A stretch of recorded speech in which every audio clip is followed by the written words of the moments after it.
All right, they're a lot more lively here in Green Bay than they were the last time I was at this stadium after the 49ers won in that wild card game. It's also a lot warmer in a blowout over the injury decimated 49ers.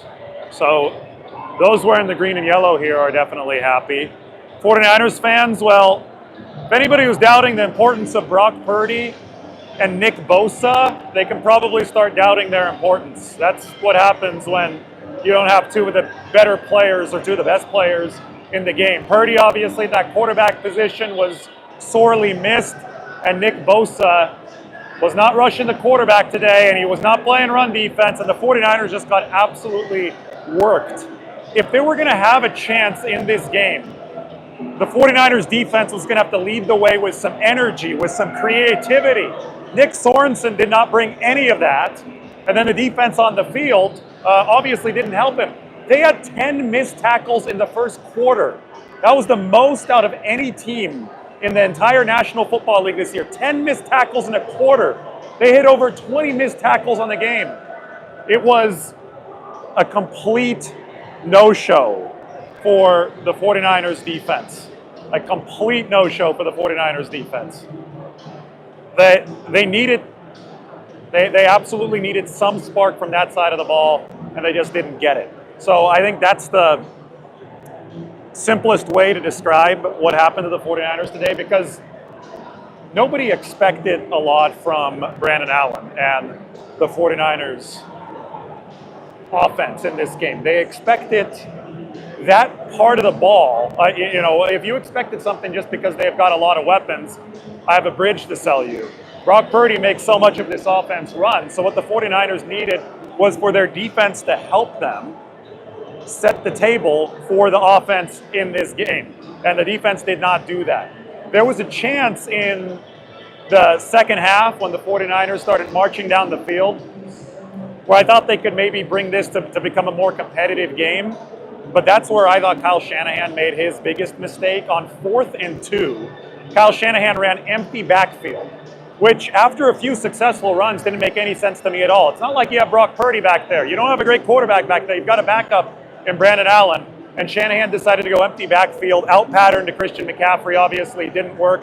Whenever you take away the threat of the run, especially with a backup QB, you're dooming yourself to failure. 2 massive drops for Deebo Samuel today, including the one that turned into the interception for Green Bay. That certainly doomed the 49ers because they were working on another drive at that time. That's the thing. When your defense puts you in the type of hole that the 49ers defense put them in today, it's going to take a tight wire,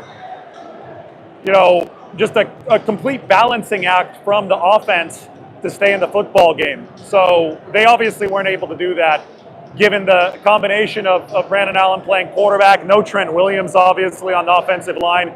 And Kyle Shanahan, to me, it still seems like he doesn't have his fastball. When you're running empty backfield on 4th and 2 with a backup quarterback, it doesn't make a whole lot of sense to me.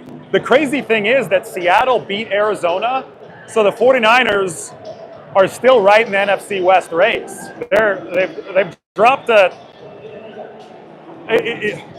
5 and 6, and the entire division is now bunched up at the very top because Arizona hasn't been able to pull another game ahead of where the 49ers and the rest of the pack is. So this is going to continue to be an ugly division race until the finish. It's just a division with a lot of mediocre teams right now. And because of that, the 49ers aren't going to wave the white flag and call this a season. I don't see how they're going to be able to go into Buffalo next week and win, absent massive Brock Purdy and Nick Bosa performances. And for massive Brock Purdy and Nick Bosa performances to happen, those two guys actually have to play against the Buffalo Bills. Buffalo's also going to be coming off of a bye week. So this is going to be almost impossibly hard, I think, for the 49ers to get done against one of the best teams in the league next week. So you almost bake in to the expectations a drop to 5 and 7 with 5 games to go for the 49ers. They might have to run the table, which, given the depth of this team right now, given where this team is at, both from an injury standpoint and from the standpoint of Shanahan just not being in his in his best stride, that's going to be really, really hard to do if you're the 49ers. It's hard for me to find a standout player for San Francisco today, but if we had to pick one, it's actually probably Leonard Floyd. He had 2 sacks. He's got 6.5 on the season. He's been good for 10 sacks in each of the past 4 seasons, probably going to make it 5 in a row. If they can get Bosa back, Leonard Floyd on the opposite side, heating up when it comes to pass rushing, can really, really help the 49ers with that bookending need at edge rusher to put on a run toward the end of the season. Offensively, George Kittle did a lot for the 49ers today. Kittle scored that first touchdown at the end of the first half. That was a really good drive. They had to resort to the trick play on that drive when they ran, what was it, like a double reverse flea flicker. Brandon Allen found Deebo Samuel, and then he found George Kittle on 3rd down in the back of the end zone. I thought that George did a lot of good things for San Francisco offensively. They certainly missed him last week. Had the 49ers been able to dodge a George Kittle injury the week before, if he had played against Seattle, they probably beat the Seahawks, and then they don't need to beat the Packers with a backup quarterback. They don't need to beat the Bills next week to remain in decent position, but that's just the way that it works. It's a very 2020-like season ever since Brock Purdy got hurt, right? We couldn't call it a 2020-like season until the quarterback went down, but now the quarterback has gone down for the 49ers, so they're going to have to find a way to fight through this. Their saving grace is that the NFC West cannot find a way to get out of its own way as far as the top of the division goes. The Seahawks won today, the Cardinals lost, so there's mediocrity at the top, and the 49ers are going to have to hope that that mediocrity allows them to stay afloat even when they're badly, badly wounded as a football team. So next for San Francisco is a flight back across country, the Thanksgiving holiday, and then they have to return to the East Coast, or at least far across the country, not all the way to the coast, to play Buffalo next week. They are staring in the face of 5-7.